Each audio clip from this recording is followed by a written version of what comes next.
The year is 1815. Paris wakes to silence, not the roar of victory, but the echo of defeat. Smoke drifts over a city once crowned in glory, now crawling with enemy soldiers, and as the French flag falls from its pole, a single truth shatters the nation. The man who once ruled Europe now sits in chains on a rock in the middle of the ocean.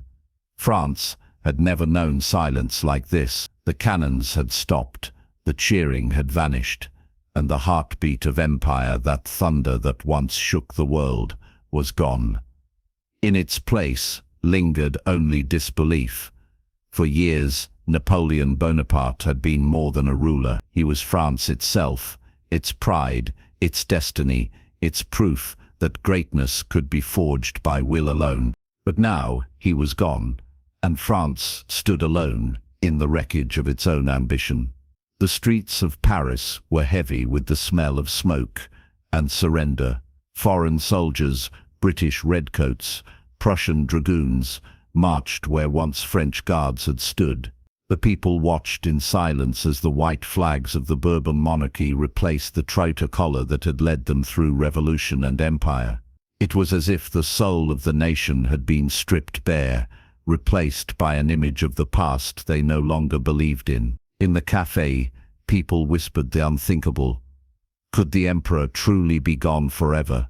They remembered his promises, glory, justice, a France that commanded respect, and though he had lost everything, they still felt his presence. Because Napoleon had not just conquered lands, he had conquered their imagination. The returning Bourbon king, Louis XIII, spoke of peace and forgiveness, but to the veterans limping through the streets, peace felt like humiliation.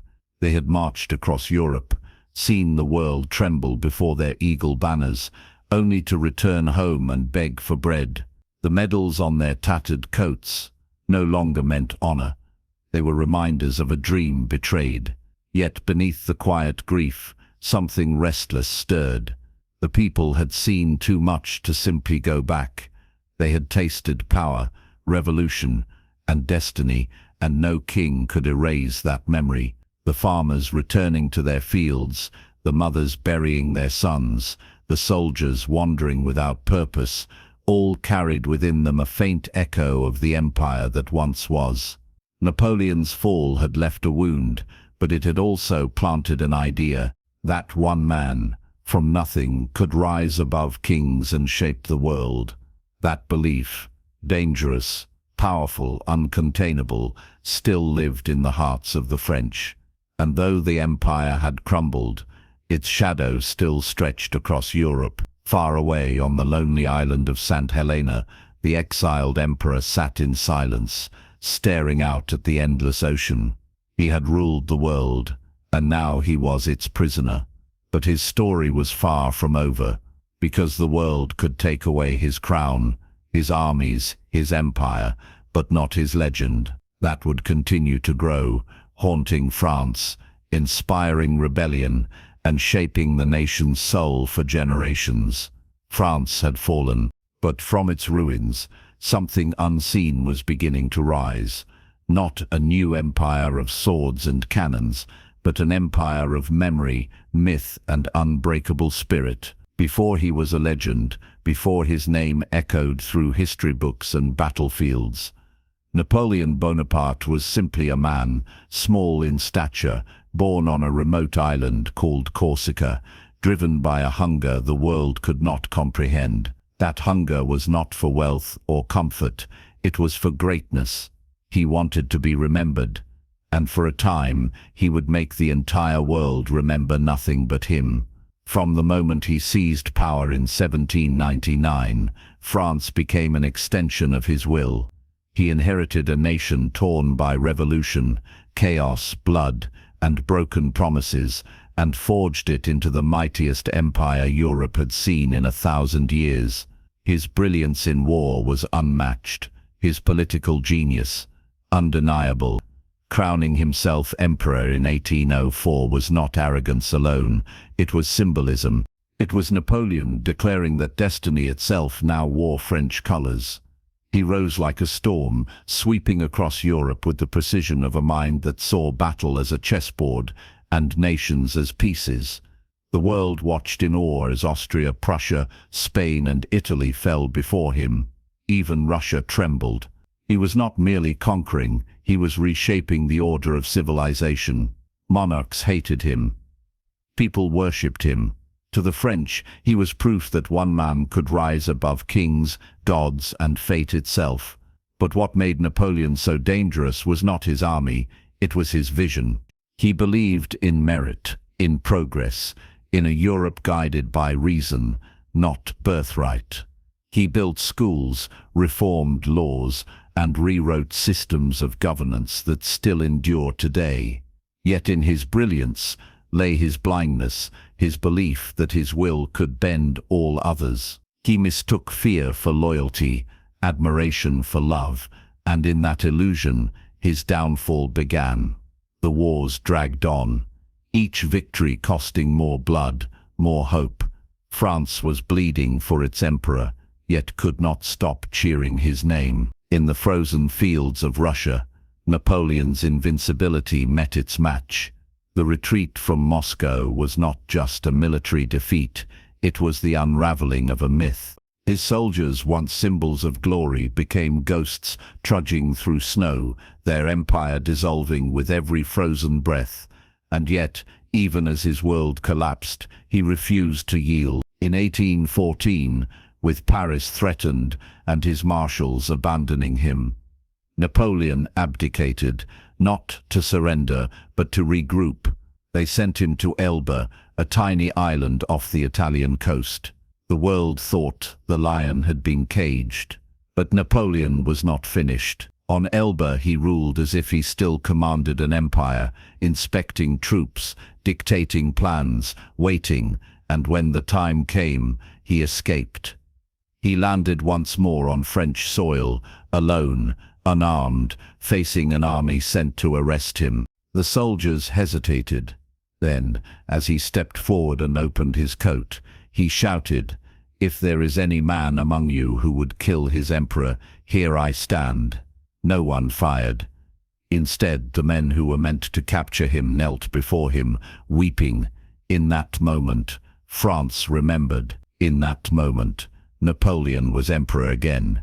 The world could scarcely believe it. Within days, his power swept across France like wildfire. The exiled emperor had returned, and once again the streets filled with cheers. The king fled, and Napoleon took back his throne without a drop of blood. This was his second chance, his final gamble, the 100 days. But fate is rarely generous twice.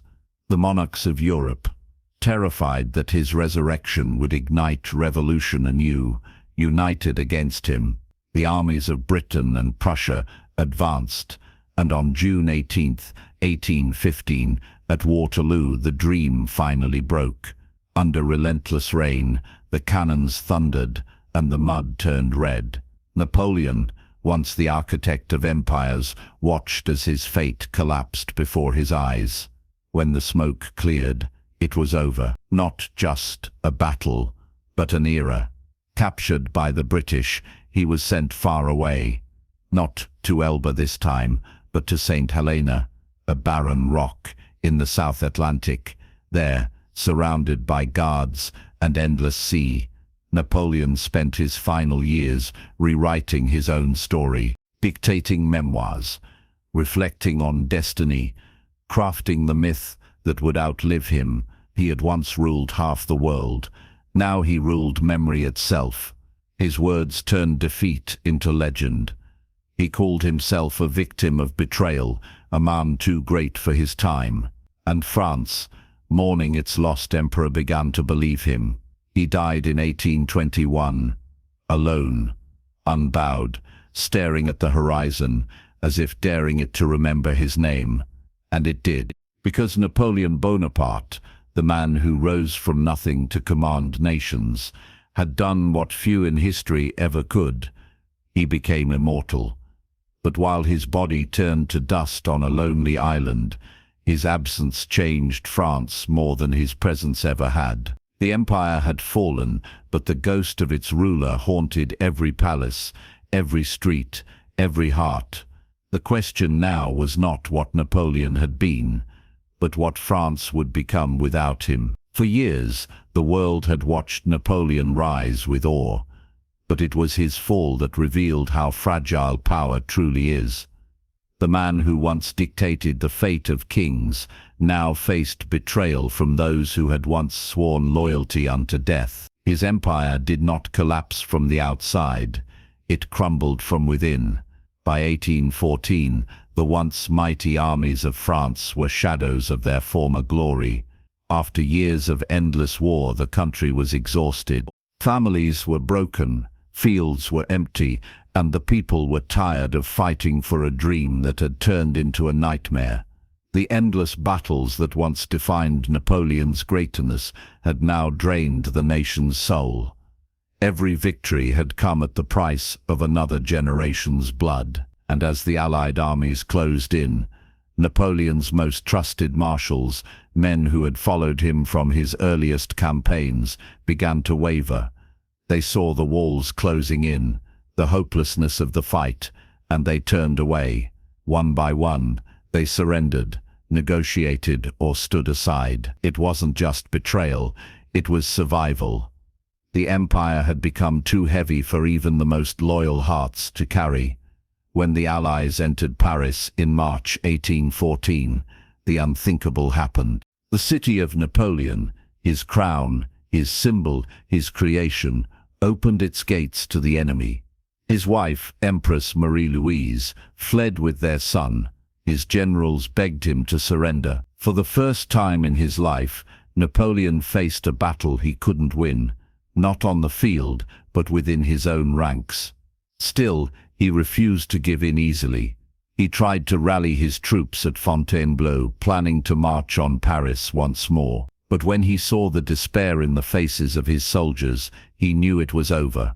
The emperor who had commanded millions now stood alone among the ruins of loyalty.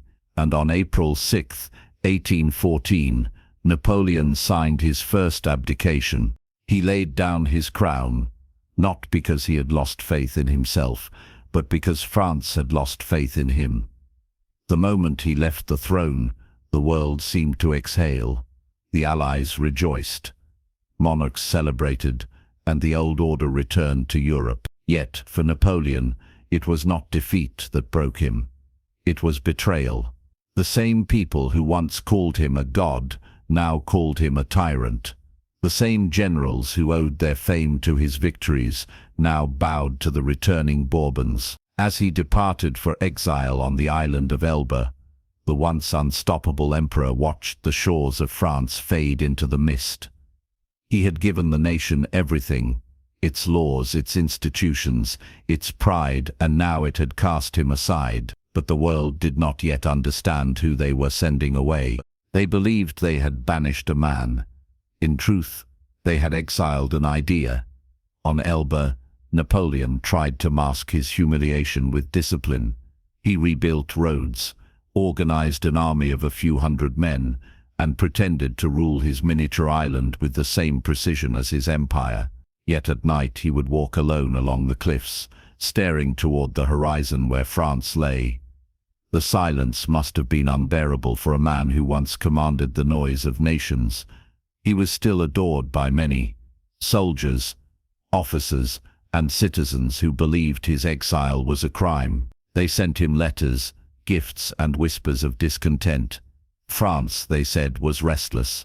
The Bourbon king was weak, out of touch, and blind to the spirit of the people. The veterans of the Grande Armée were angry, hungry, and humiliated, and deep inside Napoleon, the fire began to burn again. He had fallen from heaven, but gods rarely stay buried. In February 1815, Napoleon made his move. Escaping Elba with just a few ships and a handful of loyal men, he sailed back to France. The world laughed at the absurdity, an exiled emperor challenging the might of Europe once more. Impossible. And yet, as he stepped ashore at Gulf history itself seemed to tremble. The soldiers sent to arrest him, hesitated. They remembered his voice, his victories, his charisma, when he faced them unarmed and declared, "If any man would shoot his emperor, let him do so now, not a single musket fired." Instead, the men fell to their knees, shouting, "Vive l'Empereur!" In that instant, the impossible became real. Napoleon had risen from the ashes. France, weary and broken, found itself swept up once more in the fever of his return. It was not logic, it was love, faith and memory that brought him back to power. Within weeks, he was in Paris again, the white flags of the Bourbons replaced by the tricolor of empire. But this triumph was not salvation, it was destiny's cruelest trick. For though Napoleon had returned as a god reborn, the world was already preparing his final destruction. The kings of Europe, terrified of his influence, united against him once more. What followed was the 100 days that would end not only an empire but a legend. The fall of a god is never gentle.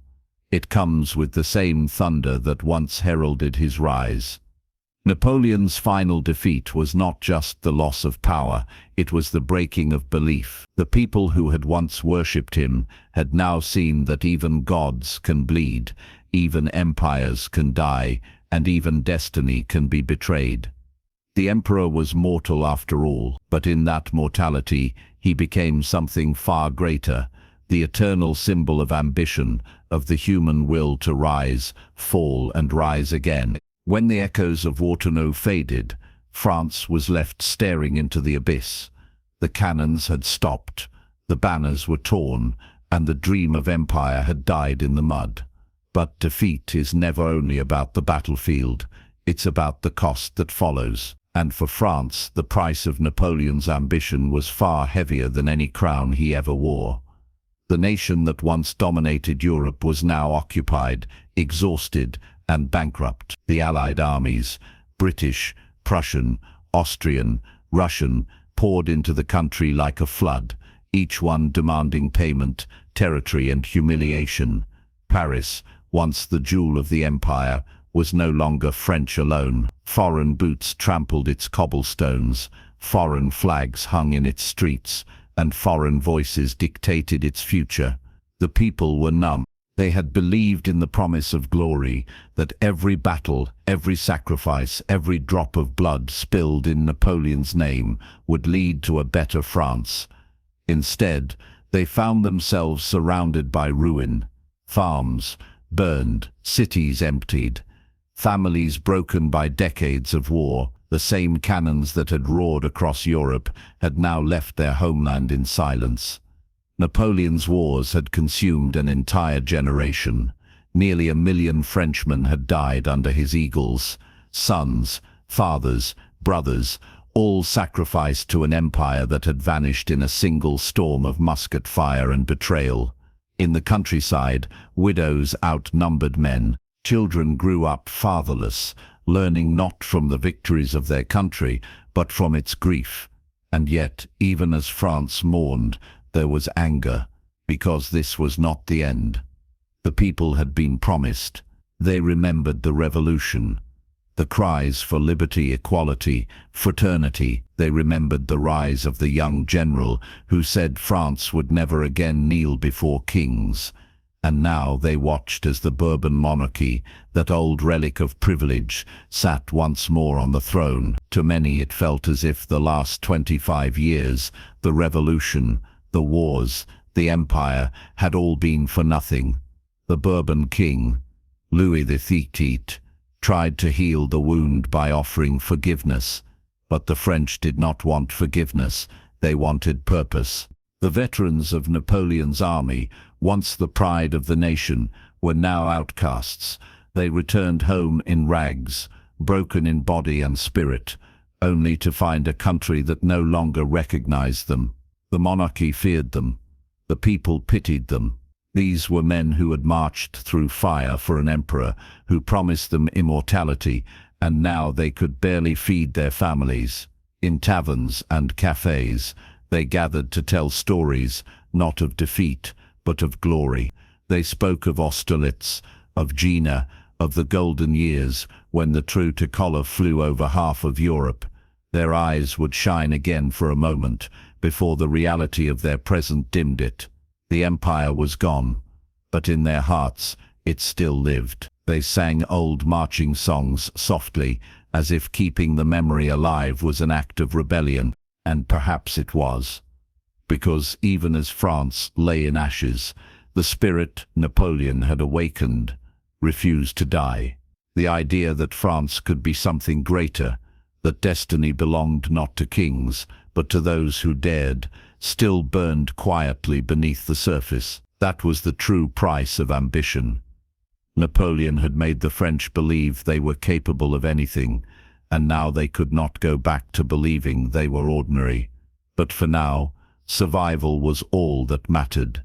The economy was broken, industry halted, the national debt enormous. Foreign soldiers patrolled the countryside, ensuring the French did not dream of rebellion again. Every street, every village, every face carried the mark of war.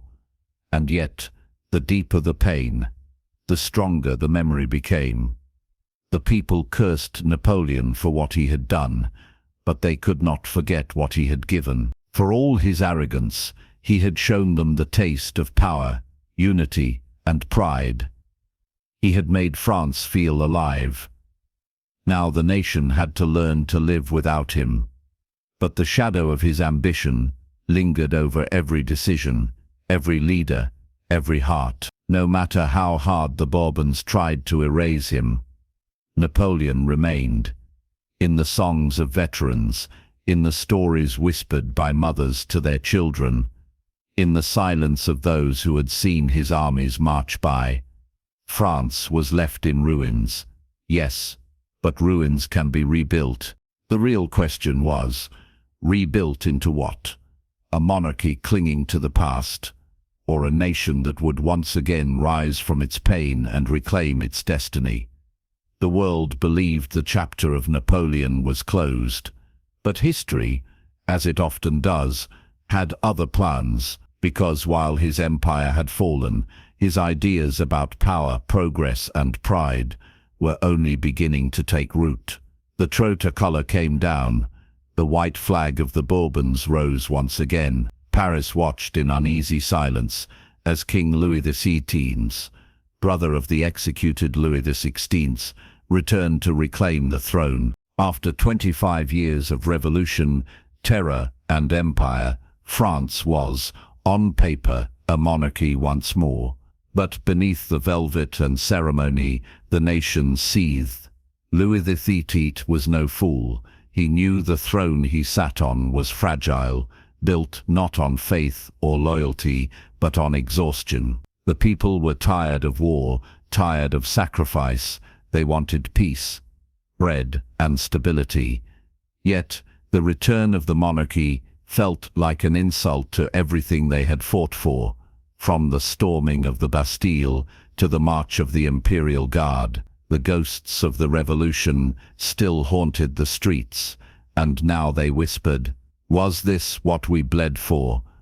The king tried to present himself as a moderate ruler, not a tyrant, not a puppet of the Allies, but a restorer of balance. He granted a new charter that offered limited freedoms, freedom of the press, equality before the law, even a constitutional monarchy of sorts, but it was too little, too late. The revolution had already taught the people that real power could be taken, and once that idea exists, it never dies. The Bourbon court, however, had learned nothing. The halls of the Tuileries once again echoed with the arrogance of nobles who had fled during the revolution, only to return now as if nothing had happened. They mocked the new France, the France of soldiers, farmers, and merchants, calling them parvenus, upstarts. The old contempt returned, and with it, resentment. Outside the gilded gates, veterans of Napoleon's army wandered aimlessly, their medals worth nothing. They were banned from wearing the tricolour cockade. Their regiments disbanded, their loyalty questioned. Many were placed under surveillance, some were imprisoned simply for speaking fondly of their emperor. The government feared them because they carried something far more dangerous than weapons: memory. The memory of a France that was proud, unstoppable, united under a single idea: greatness. And now that idea was forbidden. In small towns, people still whispered Napoleon's name. In taverns, songs of his victories were sung in secret. In markets, women still used coins with his face, even though they were no longer legal tender.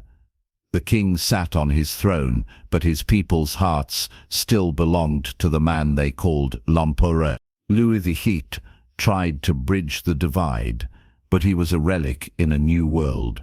His ministers argued endlessly between royalists and moderates, between those who wanted vengeance and those who wanted peace. The nation itself was split in two: the old France of privilege and the new France of ambition.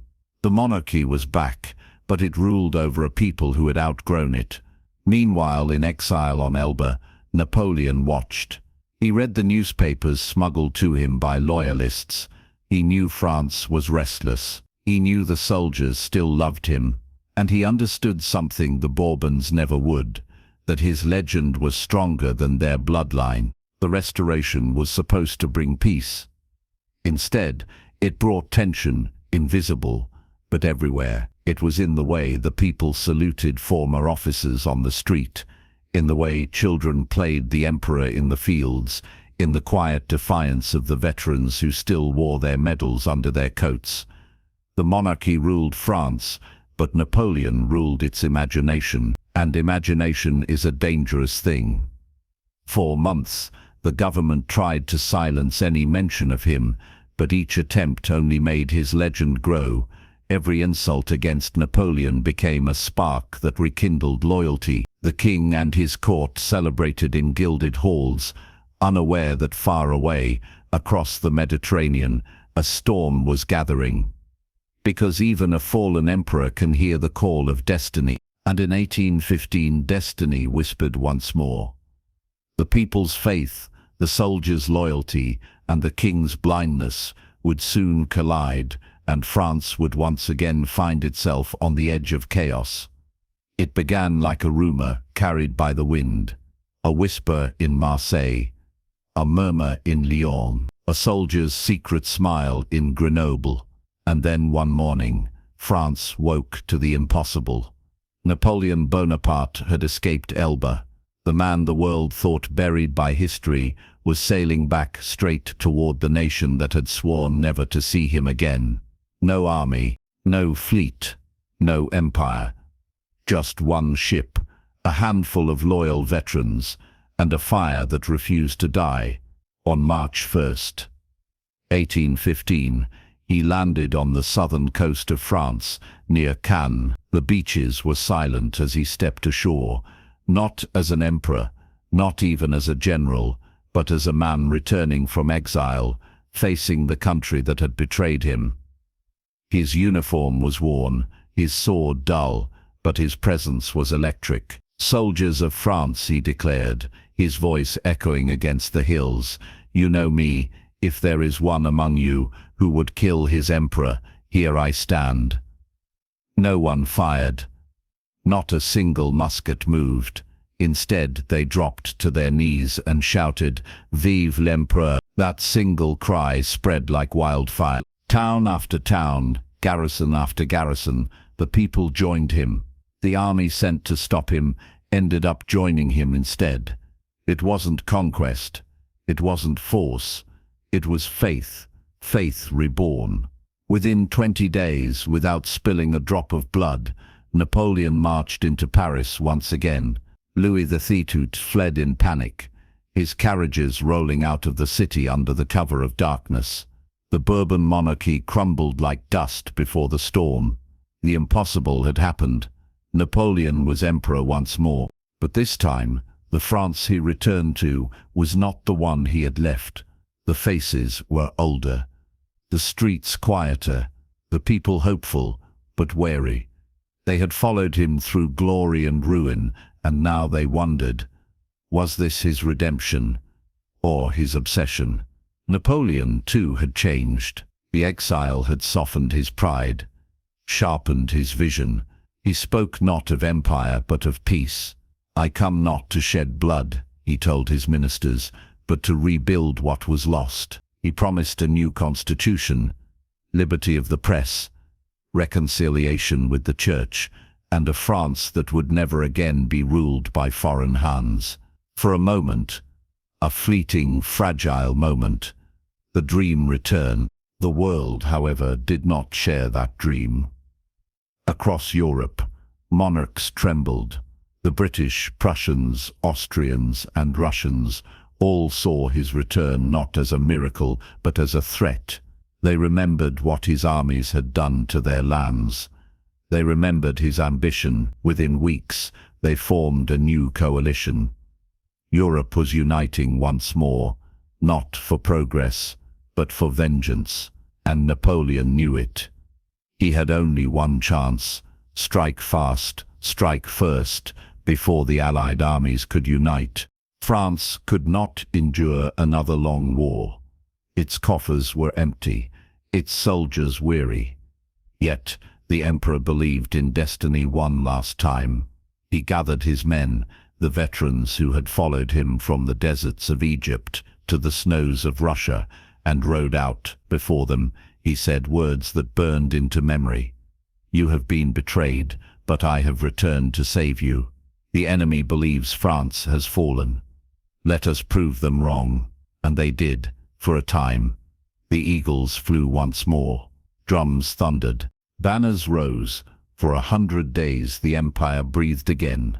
Paris was alive with hope and fear, knowing that fate itself was being rewritten on the fields of Belgium. But beneath the fire of his return lay the same shadow that had always followed him, the unrelenting pull of destiny, the belief that he could shape history by sheer will. The 100 days were not just a comeback, they were the last chapter in the story of a man who refused to accept that his time had passed.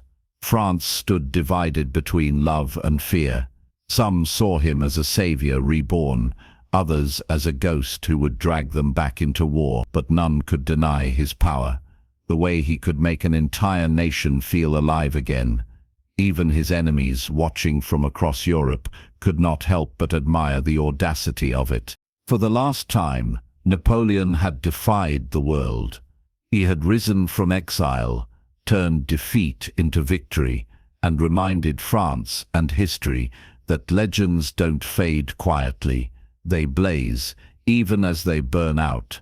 But the fire he reignited would soon consume him, because waiting on the horizon was a battle that would not just decide his fate, but the fate of everything he had built. It was dawn on June 18th, 1815. The air over Belgium was heavy with rain, thick with mud, and trembling with tension. The battlefield near the small village of Waterloo would become the stage upon which Napoleon Bonaparte, the man who had once ruled Europe, would meet his final reckoning. The night before, his soldiers had camped under relentless storm. Tents sagged, muskets rusted in the damp, and morale flickered like a dying flame. Yet when dawn broke and the drums rolled, they rose again, their eyes shining with that same faith that had carried them across continents. They believed in one man, their emperor. Napoleon rode along the lines, his familiar silhouette cutting through the mist. The soldiers cheered, "Vive l'Empereur," as if to drown out their fear. He nodded to them, calm, confident, eyes glinting with fire. To his officers he said only, "Today will end the war." He believed it. He had faced worse odds before and triumphed. But this was not the same Napoleon. He was weary. His body, once indestructible, was frail from years of illness and exile. His army, though loyal, was not the Grande Armée of old. Many of his veterans were gone, replaced by young recruits who had never seen the horrors of true war. And across the field, waiting with iron patience, stood the Duke of Wellington and his British troops, disciplined, unbreakable, with the Prussian army marching to join them. The field itself conspired against him. The rain had turned it into a swamp. Cannons sank, horses slipped. His artillery, once his greatest weapon, was nearly useless. Every movement, every charge, was delayed. The ground that had once obeyed him now resisted. When the cannons finally roared, the world seemed to shatter. Smoke rolled over the hills, screams pierced the thunder, and the sky turned black with gunpowder. Napoleon's army surged forward with its old ferocity. Lines of blue coats advancing through musket fire, bayonets glinting. They fought like men possessed, as if their courage alone could turn back time. At first it seemed possible. The French broke through at Hougoumont, then La Haye-Sainte. Wellington's lines bent but did not break. Hours passed. Thousands fell. The Emperor stood on a ridge, watching through his telescope, calculating, adjusting, commanding like the master strategist he was. And yet something was missing. The timing, the spark, the luck that had always seemed to be on his side.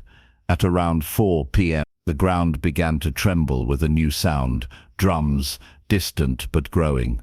The Prussians had arrived. Napoleon's heart sank. His right flank was collapsing. The trap was closing. He ordered one final gamble. The Imperial Guard, his invincible elite, his pride, his symbol of glory. As they marched forward, the battlefield fell silent. The Guard had never known defeat. They advanced through smoke and chaos, their tall bearskin hats towering above the haze. "Vive l'Empereur!" they cried. It was as if history itself was marching with them. Then from the British line came the deadly reply. Up Guards, and at them. A storm of musket fire erupted. The Guard staggered, fell, broke. For the first time, the Invincible faltered. Cries of panic spread. "Le Garde recule." The Guard retreats. And with those words, the illusion shattered. The army that had once conquered Europe dissolved in chaos. Napoleon watched it all. The man who had commanded 1,000,000 men now stood surrounded by ruin, smoke, blood, mud, and silence. He had gambled everything one last time, and fate had turned its back. The empire he built on genius and willpower crumbled in a single afternoon. By nightfall, the battlefield was a graveyard. 50,000 men, French, British, Prussian, lay dead or dying.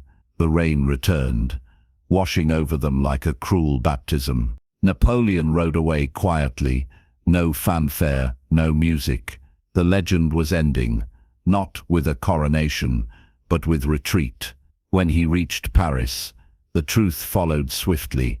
The people were stunned, then silent. Even his most loyal ministers knew the dream was over. He abdicated once more, this time not with pride, but with resignation. "I have done my best," he said, "but fate has decided otherwise." They tried to offer him asylum, a quiet exile in America perhaps, but the British had other plans. The lion would not be allowed to roam again. He was taken prisoner. The man who had crowned himself emperor, who had changed the face of Europe, now surrendered to his enemies. As he boarded the British ship Bellerophon, he turned for one last look at the land he had loved and broken. France, distant, beautiful, silent. "France," he whispered, "adieu." The cannons were silent, the crown was gone. The eagle had fallen. But even as he vanished into the horizon, a strange truth lingered in the hearts of those who had followed him. That some men do not simply live in history. They become it. When Napoleon's ship cut through the waves towards St. Helena, he knew this was not exile, it was a living tomb. The island sat alone in the vast Atlantic, a jagged piece of rock halfway between Africa and South America. No escape, no allies, no hope. It was the end of the world, and the world had sent him there to disappear. The British guards who escorted him spoke little. They didn't need to. Their silence said everything. You are finished. St. Helena was barren and cruel. Winds screamed endlessly across cliffs. The sun burned the earth by day, and the ocean swallowed it by night. The emperor who once commanded millions was now a prisoner in a small damp house called Longwood.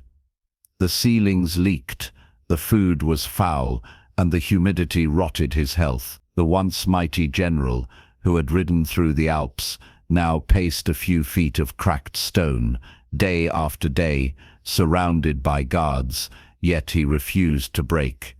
He wore his uniform still, polished his boots, and addressed his servants as if the empire had never fallen. "The world will remember," he said once, "because history loves those who dared." In those first months, he dictated his memoirs to his loyal followers, Bertrand, Montholon, and the faithful valet Marchand. Hour after hour, he told the story of his life, not as it was, but as he wanted it to be remembered. In those pages he rewrote his defeats into destiny, his ambition into vision. It was his final campaign, not fought with cannons, but with words. He spoke of his victories with the same fire that once shook Europe, of Austerlitz, his masterpiece, of the Russian campaign, his tragedy.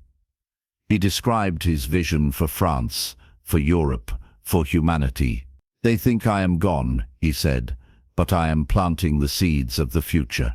The British governor, Sir Hudson Lowe, despised him. Petty, paranoid, and cruel. He tried to humiliate Napoleon at every turn, restricting his letters, cutting his rations, even searching his belongings, but Napoleon met every insult with quiet contempt. He refused to bow. He was an emperor still, even in chains. The days bled into one another. The island's isolation gnawed at his mind. He stared out to sea, imagining the horizon leading to Paris, to glory, to the sound of drums. He dreamed of France constantly, its rivers, its streets, the laughter of its people. Sometimes he would whisper the names of his soldiers like a prayer, but even a legend cannot outrun time. His health began to fail. The long damp nights, the endless wind, the despair, they consumed him slowly. His once sharp mind turned inward, drifting between memories and regret. "I have loved power too much," he murmured once, "but I have loved France more." He thought of his son, the King of Rome, a child he barely knew, growing up far away under the shadow of his father's name. He longed to see him, to tell him the truth, that greatness is a lonely road, and that the world always punishes those who dare to walk it. As months turned to years, Napoleon grew smaller, his body frail, his voice softer. Yet the soldiers who guarded him often found themselves drawn to his presence. They would stand outside his window, listening as he spoke to his companions about destiny, courage, and fate. Even his enemies, those sworn to despise him, could not help but feel they were witnessing something larger than life. On the night of May 5, 1821, the wind howled across St. Helena as it always had. Inside the damp, dark chamber of Longwood, Napoleon lay dying. His final words were not of conquest or glory, but of love. France, army, Josephine. The man who had reshaped the world slipped quietly into eternity. The British buried him on the island, beneath a nameless tombstone, no title, no empire, no crown, just a mound of earth surrounded by weeping willows. They believed they had silenced him forever, but they were wrong, because legends are not buried. They are reborn in memory, in myth, in the hearts of those who still believe. Even on that desolate rock, the story of Napoleon Bonaparte was only beginning to grow, and back in France, whispers began again. The emperor was dead, but his ghost would never leave them. When word reached France that Napoleon was dead, it was as if the sky itself dimmed. Bells tolled in silence, but no official mourning was declared. The Bourbon monarchy, back on its throne, wanted no mention of the man who had once ruled the world. They feared his memory more than they had ever feared his armies. But the people, they remembered. In villages and cities across France, candles flickered in windows. Old soldiers wept quietly in taverns, toasting the emperor who had made them believe they were invincible. Women who had lost sons and husbands whispered prayers for his soul. Even those who had once cursed him found themselves haunted by the thought that for all his flaws he had made France great, and themselves proud to be French. The Bourbons tried to erase him from history. His name was banned from public speeches, his image forbidden from display. Yet the more they tried to bury him, the more he rose in spirit. In the cafes of Paris, poets, veterans and dreamers spoke of him as a mythic figure, not merely a man, but the embodiment of courage, will and destiny. France, though free from war, was restless. The peace that followed the empire felt hollow. The king sat on his throne, but he ruled a country divided between those who longed for the stability of monarchy and those who burned with the memory of revolution and empire. The old aristocracy returned to its estates, reinstating privilege and hierarchy, while the common people felt betrayed once again. Economically, the nation limped forward.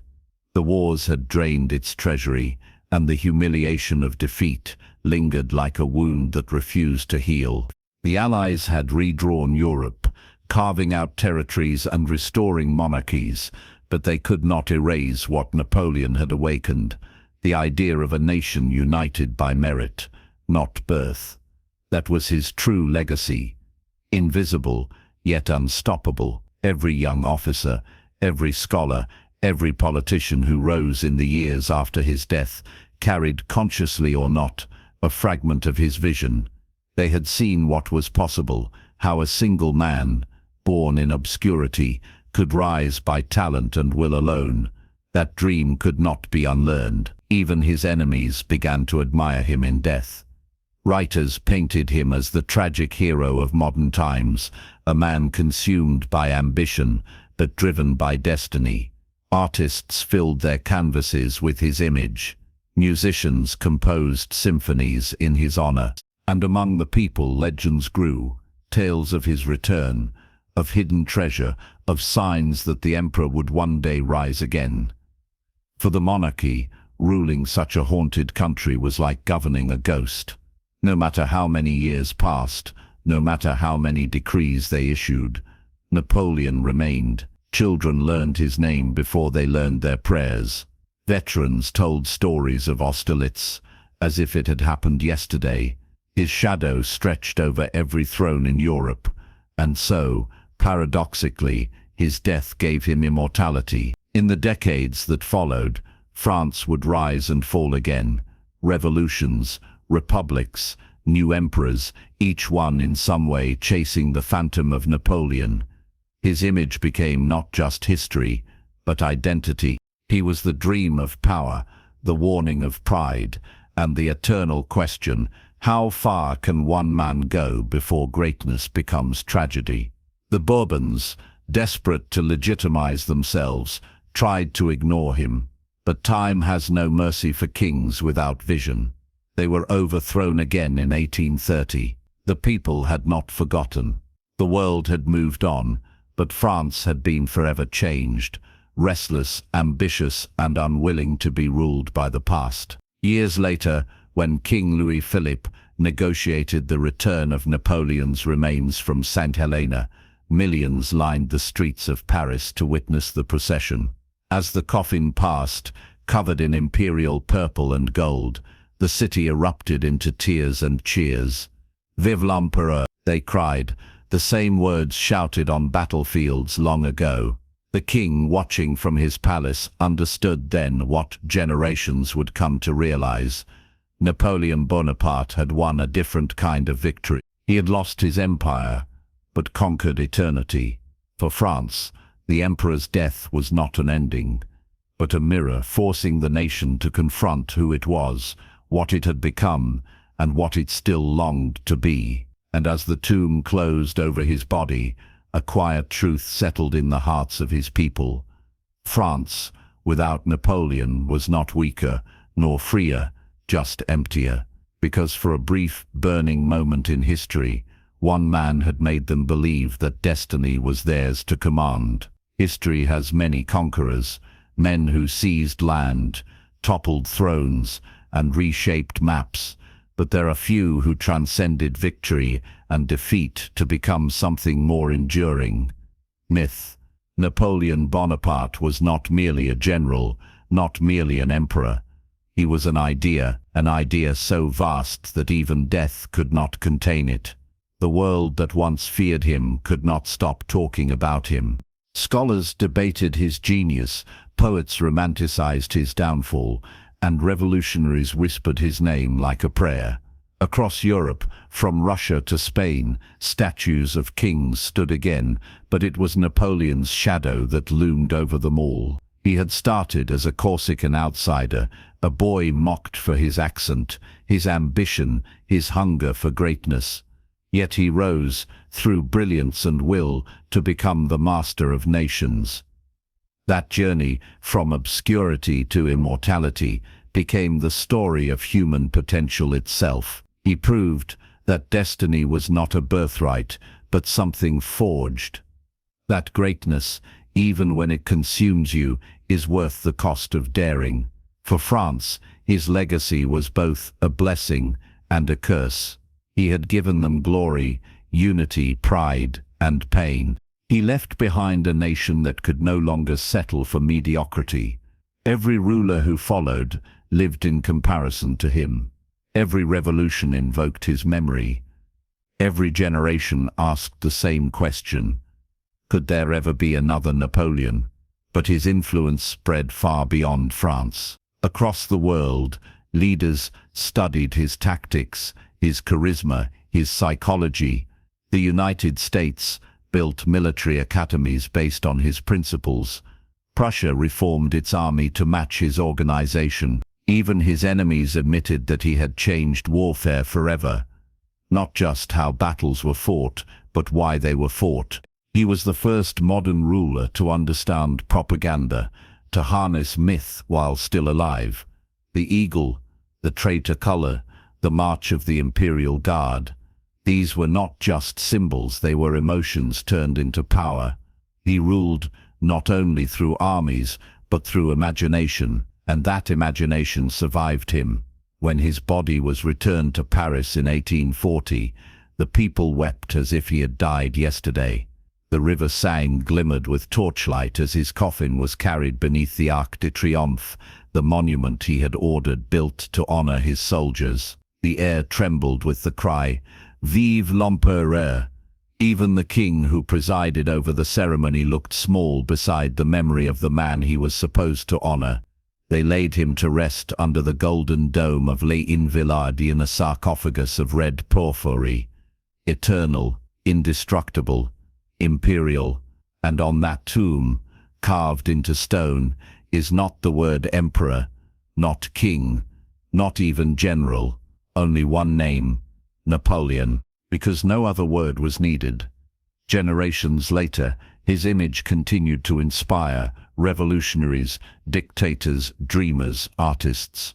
Some saw in him the embodiment of courage, others the warning of arrogance. But all agreed he had shown the terrifying, beautiful potential of the human spirit. He was not good, nor evil. He was inevitable. Napoleon's true empire was not of land, but of minds. His victories may have crumbled, his dynasty vanished, but his story became eternal. A legend that every age would retell, reshaping it in its own reflection. To some he was the savior of France, to others the destroyer of Europe. Yet both were true, because both were human. And that is why, centuries later, the world still looks back and whispers his name, not as a ruler, but as a reminder that ambition can move mountains, that vision can rewrite fate, that even when power fades, the fire of purpose endures. Napoleon Bonaparte, The soldier who became emperor, the exile who became a legend, the man who became myth. He once said, "Glory is fleeting, but obscurity is forever." And in that, as in so much else, he was right. Empires fall, but ideas they evolve. When Napoleon's empire crumbled into dust, many believed France would vanish with it. Yet from that ruin, from those smouldering battlefields and broken promises, something extraordinary began to take shape. Out of defeat, modern France was born. The France of kings and divine right had died long before Napoleon, on the guillotine, in the blood of revolution. But what replaced it was still uncertain. Napoleon had given the people glory, yes, but also dependence. He ruled them like a father, and when he fell, they were left orphaned, torn between nostalgia and the unknown. Yet, as the echoes of cannon fire faded, a quiet transformation began. The people, for the first time in centuries, started to imagine a nation that belonged to them. Not to a monarch, not to a conqueror, but to citizens. The old France had been built on hierarchy. The new one would be built on rights, the revolution's ideals, liberty, equality, fraternity, which Napoleon had both defended and betrayed, found new soil in the chaos he left behind. His reforms, ironically, outlived his reign. The Napoleonic Code, his greatest civilian achievement, became the backbone of justice, not only in France, but across Europe and the Americas. It declared that all men were equal before the law, that property was sacred, that birth no longer determined destiny. In courtrooms from Brussels to Buenos Aires, echoes of Napoleon's vision shaped the rules of civilization. The education system he built continued to mold minds long after his fall. Schools became tools of empowerment, not privilege. A generation grew up studying history, science and law, not just scripture. The sons of soldiers became scholars, engineers and writers. France, though scarred by war, began to rebuild itself, not through conquest, but through knowledge. Politically, the nation stumbled. The Bourbon kings returned, ghosts of a forgotten world, trying to sit on a throne that no longer fit. Their crowns glistened, but their authority cracked. The people had tasted the idea of power, and they would not give it up so easily. Every attempt to restore the old ways met resistance. Every time the monarchy tried to erase Napoleon's memory, his legend only grew stronger. By the mid-19th century, the spirit of Napoleon had returned, not in person but in principle. His nephew, Louis Napoleon Bonaparte, rode that wave of nostalgia and ambition to power, becoming Napoleon III. For a moment it seemed history would repeat itself. Another empire, another promise of glory, but the world had changed. The France that rose from the ashes of 1815 was wiser, more skeptical, more aware of the price of dreams. Industrialization swept the country. Steam engines replaced cavalry, railroads connected distant cities. The same innovation that once fueled Napoleon's artillery now powered factories and ships. The empire of conquest became an empire of progress. Culturally, the wounds of war turned into art. Painters, poets, and philosophers began to process the trauma of the Napoleonic era through creativity. Victor Hugo wrote of liberty and exile. Delacroix painted revolution as poetry. Musicians composed marches of sorrow and rebirth. Through art, France learned how to heal. Socially, too, the legacy of Napoleon lingered. He had introduced the idea of meritocracy, that anyone, regardless of birth, could rise through talent and will. That principle reshaped not just the army, but the entire nation. It planted a seed that would later bloom into the France of innovation, science and democracy. Even in politics, the tug of war between order and freedom that defined Napoleon's rule continued. France would oscillate between monarchy, republic, and empire for decades, but each cycle pushed it closer to stability. Out of the storm came a truth Napoleon himself might have admired. France was no longer an empire of one man's dream. It was the dream of millions. The Paris of the mid-1800s became a symbol of rebirth: broad boulevards, iron bridges, and a skyline lit by industry. It was no longer a city of soldiers, it was a city of citizens. From its ashes, the traitor-color flag waved again, not as a banner of conquest, but of identity. And though the emperor was gone, his presence lingered everywhere, in the law, in the architecture, in the ambition of a people who refused to fade. Napoleon's France had fallen, but the idea of France, bold, restless, unyielding, had survived. That is the paradox of defeat. Sometimes what is lost on the battlefield is reborn in the hearts of those who remain. Napoleon's downfall did not end France's story. It transformed it. The empire was gone, but the nation had finally found its soul. And in that transformation, France learned the most powerful lesson of all: that greatness does not come from ruling the world. It comes from rebuilding your own. Time has a strange way of healing wounds, while deepening myths. In the decades that followed Napoleon's exile and death, France might have tried to move on, but it never truly could.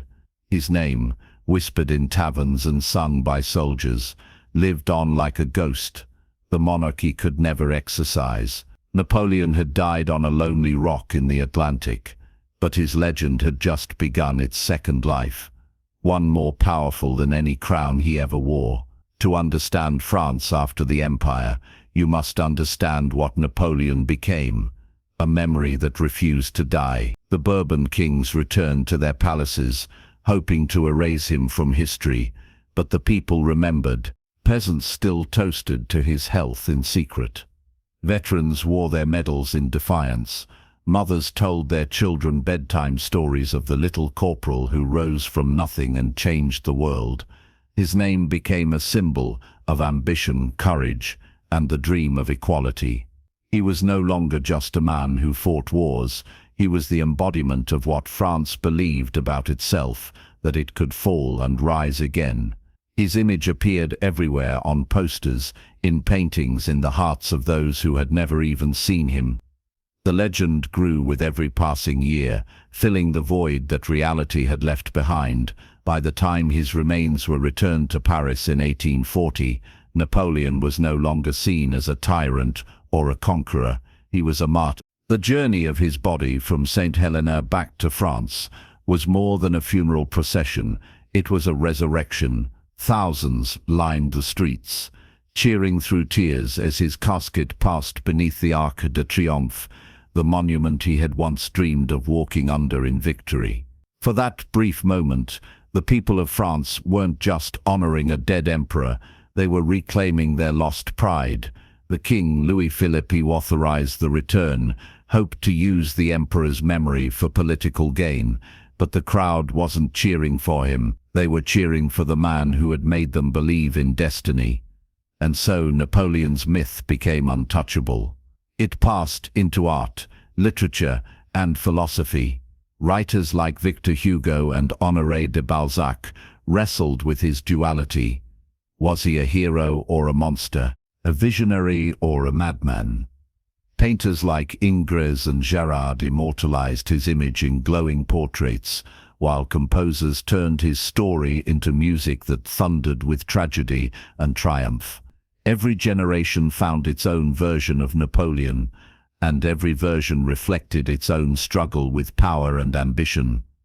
But nowhere was his shadow felt more strongly than in politics. In 1848, when revolution erupted again in France, it was not the cry of kings that echoed through the streets. It was the name of Napoleon. His nephew, Louis Napoleon Bonaparte, used that name like a weapon. He promised stability, order, and pride, and the people, still haunted by the memory of the first emperor, handed him the presidency, and soon after, the crown. Napoleon III's rise was proof that the legend of the uncle was more powerful than the reality of the nephew. The myth of the first Napoleon had become a political force, one that could resurrect empires. For nearly 2 decades, France lived under the illusion that the glory of the past had returned. But even then, it was never the same. The new empire lacked the fire, the genius, the raw will of its predecessor, and when it fell in 1870, the dream finally shattered. But the myth endured. Outside of France, too, the legend burned bright. In Russia, Prussia, England, and America, leaders and generals studied his campaigns like sacred texts. The name Napoleon became shorthand for greatness and for danger. From Latin America's liberators to Europe's revolutionaries, countless men drew courage from his story, the tale of a nobody who defied kings and fate alike. And yet, there was always a melancholy attached to his memory, because Napoleon's story was not just one of triumph, it was also one of tragedy. His rise proved the power of human ambition. His fall proved its cost.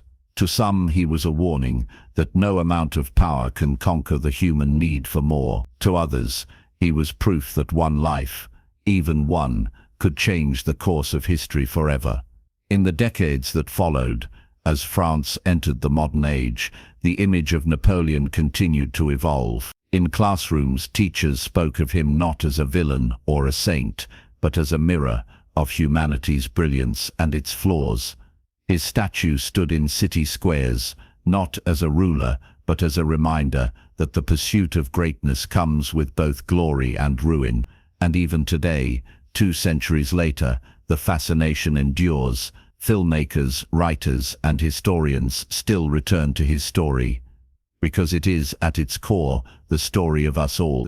The struggle between ambition and humility, between destiny and downfall, between the fire that builds and the fire that burns. Napoleon's body may rest under the golden dome of Les Invalides, but his spirit roams the streets of Paris, in every dreamer who believes they can rise from nothing, in every leader who dares to shape the world, and in every soul who reaches too high and falls, only to rise again. He is not gone. He never was, because legends like his are not buried. They are reborn. And so, the emperor remains, not on a throne, not on a battlefield, but in the imagination of every generation that asks the same question that haunted France for centuries: what would we do if we too had the power to change the world? Behind every empire lies a mountain of bones.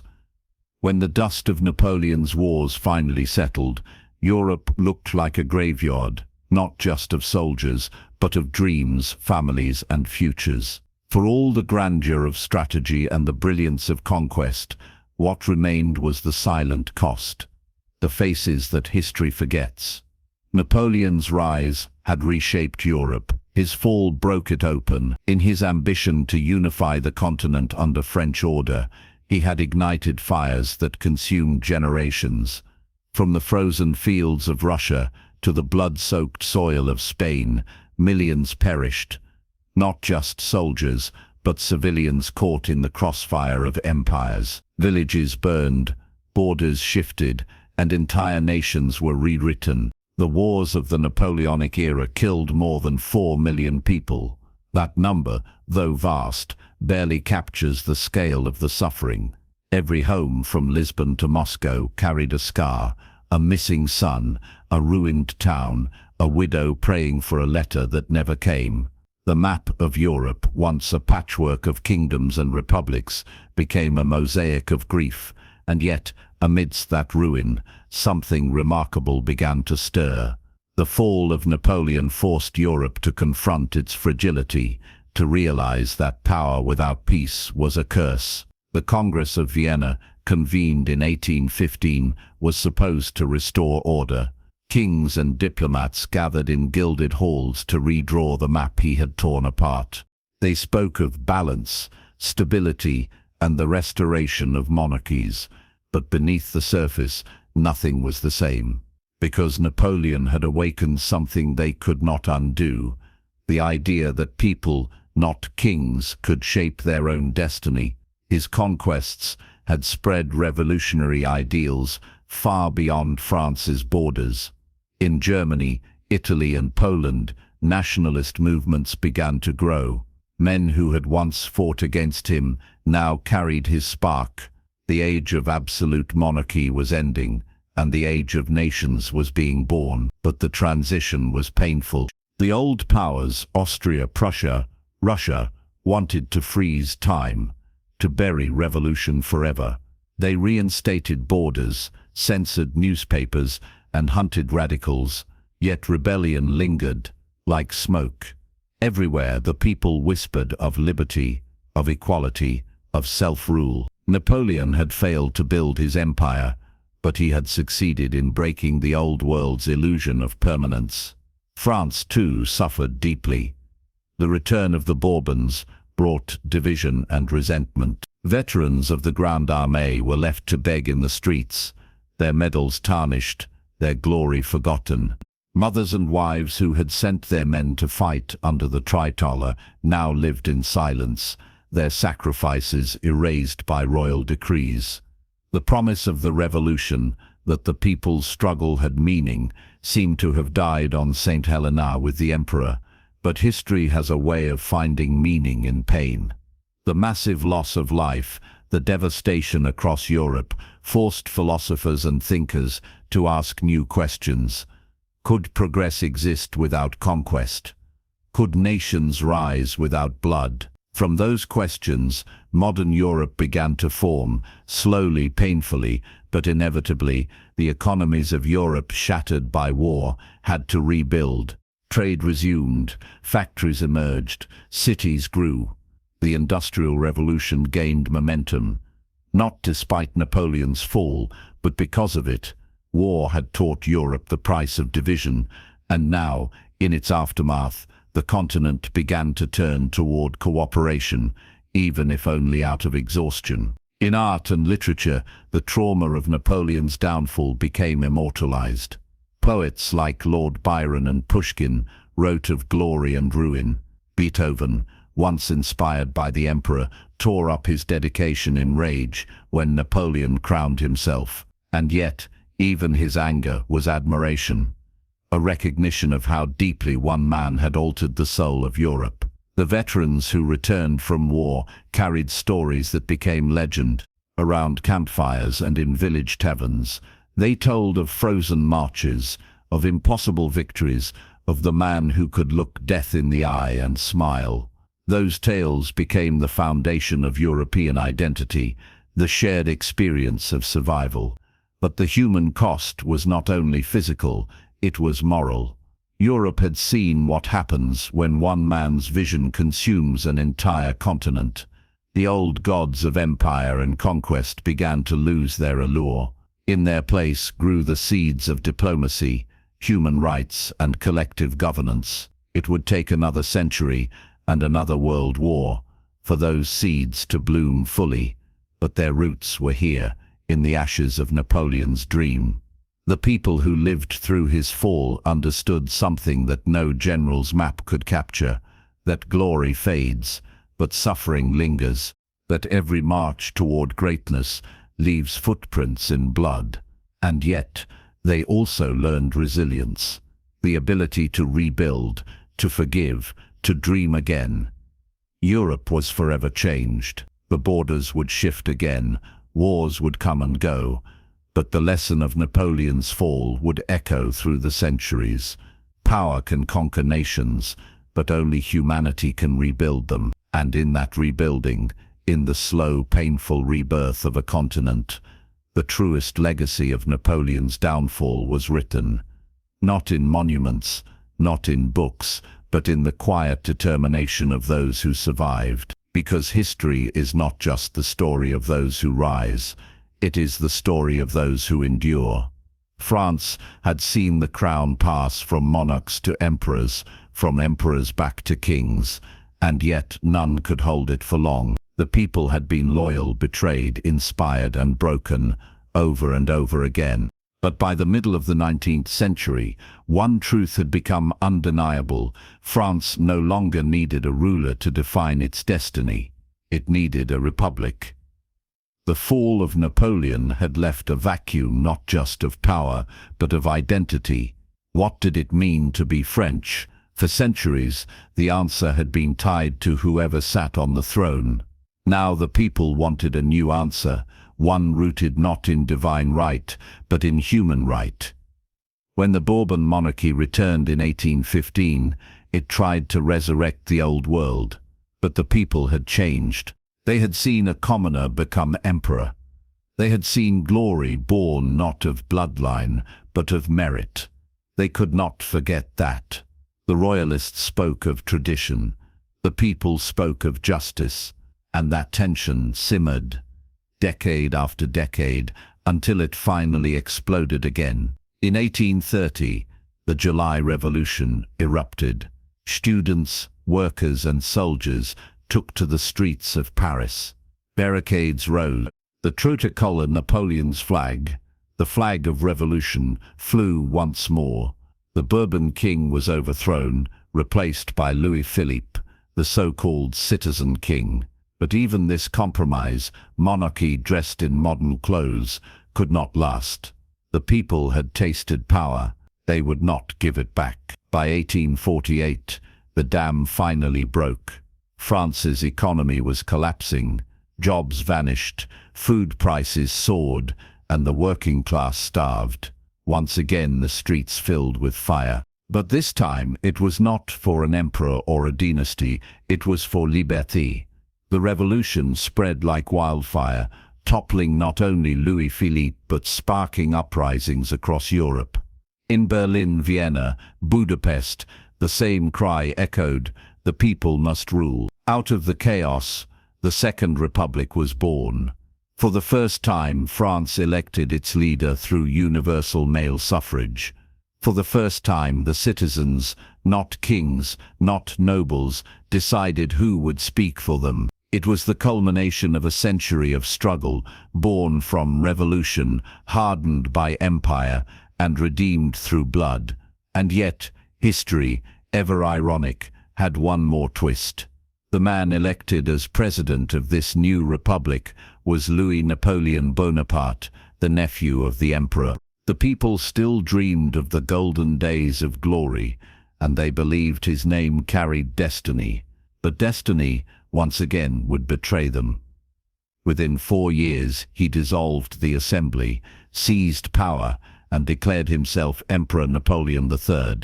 The Second Republic became the Second Empire. France had come full circle. The people who had fought for freedom found themselves under another autocrat, though one who spoke the language of progress. Under Napoleon III, Paris was transformed.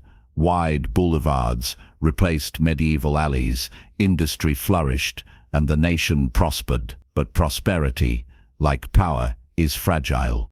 The empire fell in 1870, defeated by Prussia, and with it, the illusion of imperial glory finally shattered.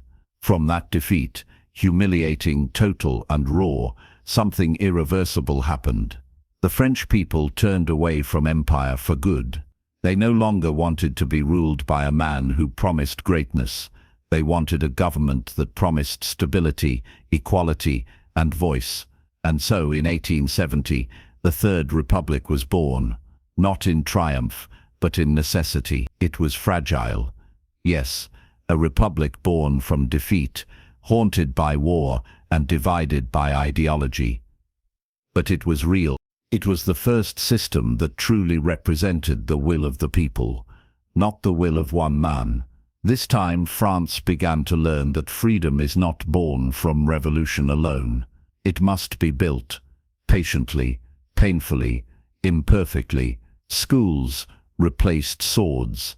Laws replaced decrees. The French flag, once a banner of conquest, became a symbol of citizenship. The Republic became not just a form of government, but an identity, a belief that liberty was worth protecting, even without glory. Napoleon had once said that impossible is a word to be found only in the dictionary of fools. But his France had often confused impossible with eternal. The Republic corrected that mistake. It taught the people that strength lay not in one man's vision, but in the collective resilience of millions. From this rebirth came the France we recognize today, democratic, defiant, and deeply aware of the cost of its freedom. The memory of empires lingered, but it was tempered by experience. The French had learned that no throne, no crown, no uniform could define their nation.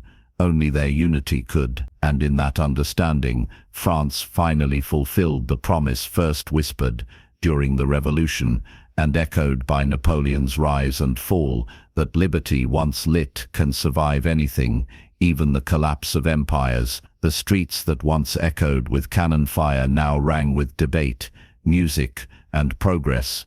The tricolour still flew, but this time not for conquest, not for empire, but for the Republic. It had taken a century of blood, betrayal, and rebirth, but at last, France had found the one form of power that could outlast them all: freedom. The story of Napoleon's fall is not just about the collapse of an empire, it's about the rebirth of a nation. His defeat at Waterloo may have ended an era of conquest, but it did not end his influence. The cannons went silent, the crowns were restored, and the exiled emperor vanished into the mist of St. Helena. Yet somehow, the world he reshaped kept moving to his rhythm. Because empires of land die, empires of ideas do not. France, scarred and restless, emerged from his shadow transformed. It was no longer the kingdom of kings or the empire of one man's will. It became the beating heart of a new kind of power, moral, intellectual, cultural, the power to inspire, to dream, to rise again. What Napoleon built with armies, France would later build with art, philosophy, and revolution. Every street in Paris still carries his ghost. The Arc de Triomphe, the grand boulevards, the institutions of law and education, they are all monuments not just to his reign, but to his paradox. The man who sought to dominate the world ended up teaching it how to modernize. The despot who silenced freedom gave birth to the nation that would fight for it, the loudest. His fall forced France to confront its soul, and in that struggle, it found its identity. Centuries later, Napoleon's shadow still stretches across history.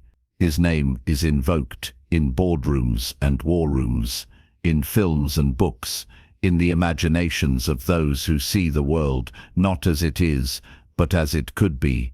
To study him is to stare into the heart of human ambition, brilliant, flawed, unstoppable. He reminds us of what we're capable of when we believe in our own destiny, and what we destroy when we forget our humanity in the process. France learned that greatness without compassion collapses, and compassion without courage fades. From that balance, the modern republic was born. The same nation that once marched under the eagle of conquest now stands for liberty and equality. It took 100 years of revolutions, defeats, and rebirths, but the dream of the revolution, the dream Napoleon once carried, survived. The empire died. The idea did not. In every movement for freedom, in every reform that places justice above privilege, in every nation that believes people can shape their own fate, there is a spark of that same fire. The fire that once burned in the heart of a Corsican soldier who dared to think he could change the world. Napoleon once said, "Death is nothing, but to live defeated and inglorious is to die daily." Perhaps that is why his legend refuses to die, because though his empire fell, his story did not end in defeat. It ended in transformation. He forced the world to move forward, to question, to rebuild, to evolve. And so, as the centuries turn, the lesson of his downfall still whispers through history. Power fades, glory fades, but vision, true vision, endures. Napoleon Bonaparte was born a man, died an exile, and became immortal. His empire lies in ruins, but his idea that a single individual can rewrite the fate of nations lives on in every age, in every struggle, in every dreamer who refuses to accept the world as it is. The man is gone. The empire is dust. But the legend never died. If you've made it this far, you've witnessed the rise and fall of one of history's greatest figures, a man whose ambition reshaped the world and whose downfall reshaped humanity itself. But Napoleon's story isn't just history, it's a mirror, reflecting the fire, the hunger, and the flaw within all of us. So don't let this be just another story you watched. Let it move you. Let it remind you that every fall carries a lesson, and every defeat hides the seed of rebirth. The same fire that drove Napoleon to challenge the impossible burns inside every person who refuses to accept limits, inside you. If you felt the weight of this journey, the rise, the collapse, the rebirth, then don't let it fade here. Keep this story alive. Share it with someone who still believes greatness is dead. Subscribe so you don't miss the next untold chapter of history, because every empire, every revolution, every forgotten hero carries a truth the world needs to hear again. And remember this: empires crumble, legends fade, but those who learn from history build the future. So the question now is not what Napoleon became, it's what you will become. Because history doesn't end, it waits for someone brave enough to write the next chapter.